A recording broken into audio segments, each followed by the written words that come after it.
Kamusta po mga kababayan? Sana po nasa maayos po kayong kalagayan. Ang inyong lingkod po, si Kamanong po, nagbabalik po muli at tayo po ay magsama-sama magkomentuhan dito po sa Tambayan mga kabayan. Mag-umpisa na po tayo. Komentuhan po natin, ito pong tinatawag na Chihuahua at tinatawag din po na mga buhaya at meron din pong tawag na crocodile farm. At syempre po, kung sila po ang tatanungin, syempre gustong gusto po nila yung mga kasangga nila.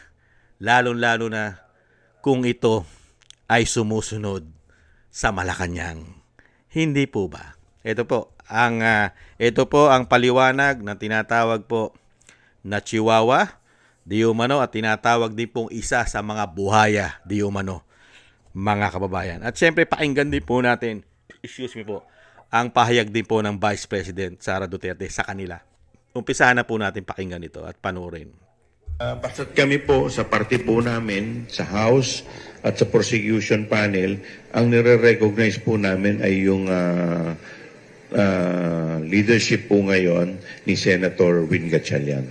Hindi pa malinaw sa ngayon kung sino ang pipreside dun sa impeachment trial. Kasi based po dun sa dating rules, pagka ang presidente po ang nililiti sa impeachment, automatic ang Chief Justice. Pag hindi po ang presidente ng Pilipinas, all other impeachable officers like the Vice President, Ombudsman, members of the Supreme Court or Constitutional Commission, ang uupo dun ay yung Senate President. Pero naalala ko po nung nakaraang o nung huling session po ng Senado, inamyendahan po nila yung kanilang rules kung saan pagbobotohan nila kung sino ang uupo bilang presiding officer.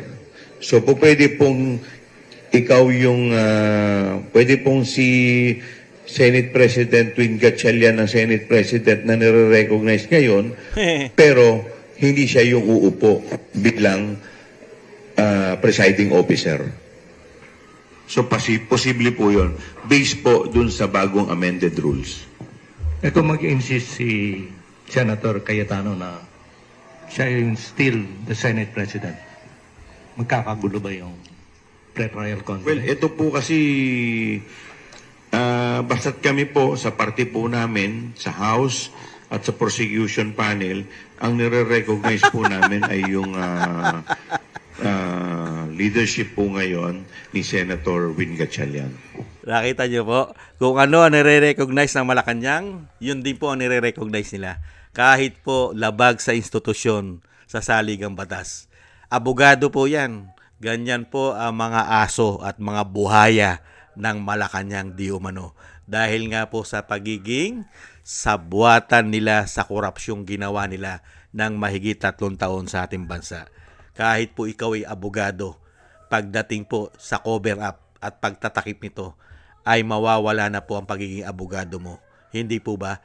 Ang susundin mo yung hindi abogado na nasa Malacanang di umano. May sagot naman po ang Vice President sa mga tao na ito. Alam po, kahit po ang mga bata sa paaralan, alam po nila kung sino po mga magnanakaw sa ating bansa eh. Hindi po ba? At ito po ang pilit nila pinagtatakpan. Ang korupsyon sa bansa at kung sino po dapat ang imbestigahan, lalo-lalo po sa House of Representatives. Sino po ba talaga ang dapat imbestigahan sa malawakang korupsyon? Mga kababayan, ang Vice President po ba? O yung mismo nasa Malacanang at nasa Kongreso? Pakinggan po natin ang ating Vice President. Ang Mindanao ay hindi mga Duterte. Pinangalanan na, hindi lang ako ang nagsabi, Zaldico at Martin Romualdez. Si Zaldico, hinayaan nilang umalis ng bansa. Si Martin Romualdez, hinayaan nilang mag-resign. Nag-resign naman na, so tapos na ang usapan. Ang Office of the President, involved sila sa kidnapping ni dating Pangulong Rodrigo Duterte. Bakit ngayon, nawala si Zaldico at aalis si Martin Romualdez, hindi man lang nila magawa na kidnapin si Zaldico doon sa Amerika at ibalik dito sa atin sa Pilipinas. At hindi man lang nila magawa na ikulong si Martin Romualdez dyan sa detention unit ng House of Representatives? Wala.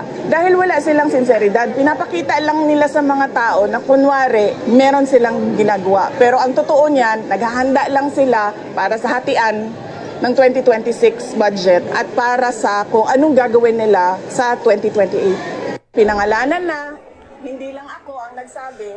Nakita nyo po, yan po ang pahayag nung nakaraan, di po ba, ng Vice President. Alam na alam po natin at ng Vice President kung sino po ang problema at salot sa ating bansa. Napakarami po dyan sa House of Representatives. Pero saan po nila dinadala ang issue? Sa impeachment ng Vice President. Nakita nyo po yung cover-up para po mapagtakpan lahat ang kanila pong pagnanakaw na ginawa sa atin. At pilit po nilang ginagawa ng paraan na ma-impeach ang Vice President. Hindi po ba?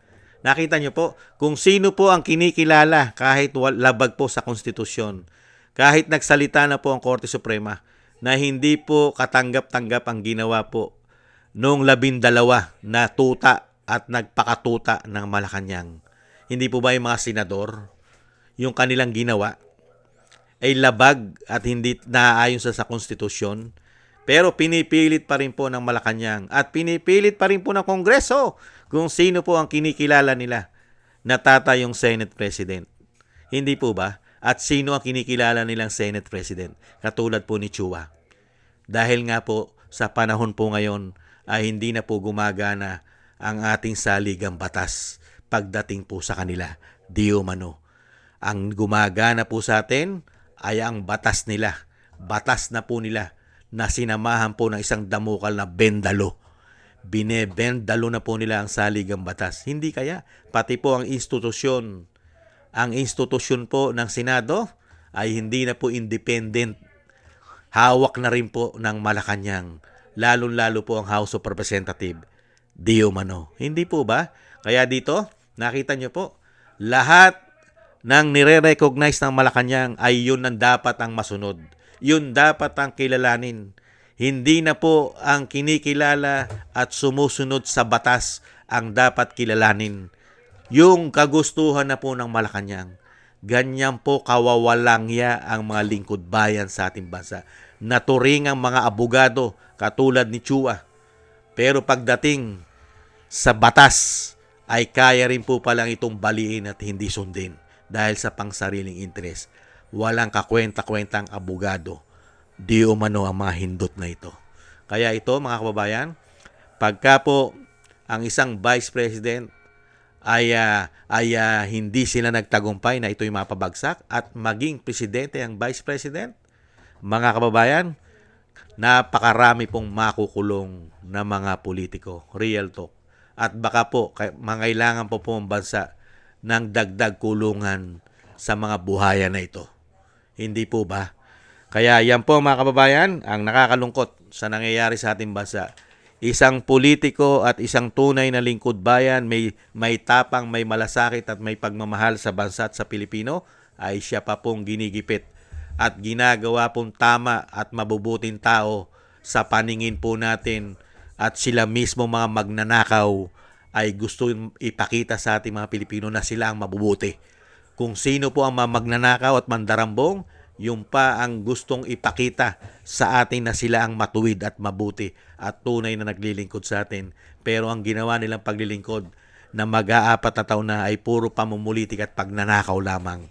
Ginagawa po tayong tangat mga bobo dahil po gamit pa ang malaking mainstream media para po pasinungalingan lahat ang ginagawa nilang kasamaan.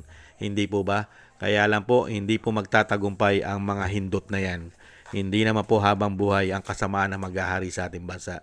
Maghahari at maghahari po ang kabutihan. At yan po ang iniintay natin, mga kababayan. Konting taste lang po. Maraming salamat po sa nagusto po ng ating Tambayang Makabayan sa YouTube at TikTok, at ganoon din po sa ating mga subscribers at sa mga nagko-comment, like, share, and subscribe at patuloy po nagsusubscribe. Shoutout po, mabuhay po kayo.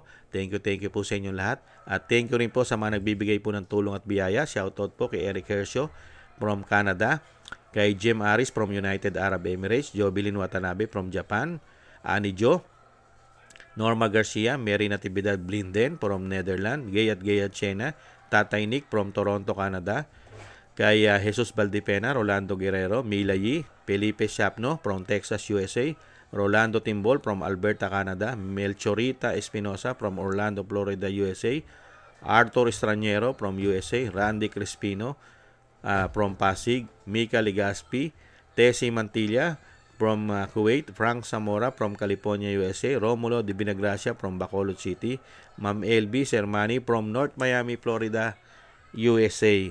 Thank you po sa inyo mga kababayan at ingat-ingat po kayo sa inyo po mga paggawa at God bless po sa inyo lahat.